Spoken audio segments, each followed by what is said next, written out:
ನಮಸ್ಕಾರ ಎಲ್ರಿಗೂ, welcome back to my mini vlog. ಏನು ಗೊತ್ತಾ, ನನಗೂ ಸ್ವೀಟ್ಗೂ ಒಂಥರ ಜನ್ಮದ ನಂಟು. ನನ್ನ ಬಿಟ್ಟು ಸ್ವೀಟ್ ಇರಲ್ಲ, ಸ್ವೀಟ್ನ ಬಿಟ್ಟು ನಾನಿರಲ್ಲ. ಅಷ್ಟು ಇಷ್ಟ ನನಗೆ sweet. So every time cafe ಇಲ್ಲ ಬೇಕ್ರಿಗೆ ಹೋಗಿ ಸ್ವೀಟ್ ಟ್ರೈ ಮಾಡೋಕ್ಕಾಗಲ್ಲ ಅಲ್ವಾ. ಸೊ ಮನೆಯಲ್ಲೇ ಅದು ಇದು ಸ್ವೀಟ್ ರೆಸಿಪೀಸ್ ತುಂಬ ಟ್ರೈ ಮಾಡಿದ್ದೀನಿ. ಅದರಲ್ಲಿ one of the best and tastiest dessert ನಾನು ಮನೆಯಲ್ಲಿ ಮಾಡ್ಕೊಂಡು ತಿಂದಿರೋದು ಅಂದರೆ ಈ ರೆಸಿಪಿ. ಸೊ ಈ ರೆಸಿಪಿನ ನಾವೇನು ಕುಕ್ ಮಾಡೋದಿಲ್ಲ, ಜಸ್ಟ್ ಬ್ಲಿಂಕಿಟ್ ಅಥವಾ ಝೆಪ್ಟೋಯಿಂದ ಆರ್ಡ್ರ್ ಮಾಡಿಕೊಂಡು ಮಿಕ್ಸ್ ಮ್ಯಾಚ್ ಮಾಡ್ಕೊಂಡು ತಿನ್ನೋದಷ್ಟೇ.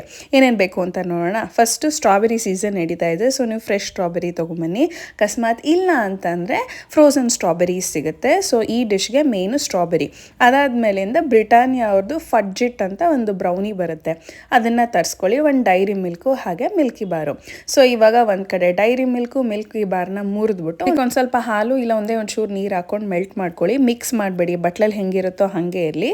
ಸೊ ಇದರ ಮೇಲೆ ಎಲ್ಲ ನಾವು ತೊಗೊಂಬಂದಿದ್ದೀರಲ್ಲ ಬ್ರೌನಿ, ಸ್ಟ್ರಾಬೆರಿ ಹಾಗೆ ಡ್ರೈ ಫ್ರೂಟ್ಸ್ ಪೌಡರ್ ಇಷ್ಟನ್ನು ಅಸೆಂಬಲ್ ಮಾಡಿಕೊಂಡು ತಿಂತಾ ಇದ್ರೆ ಆಹಾ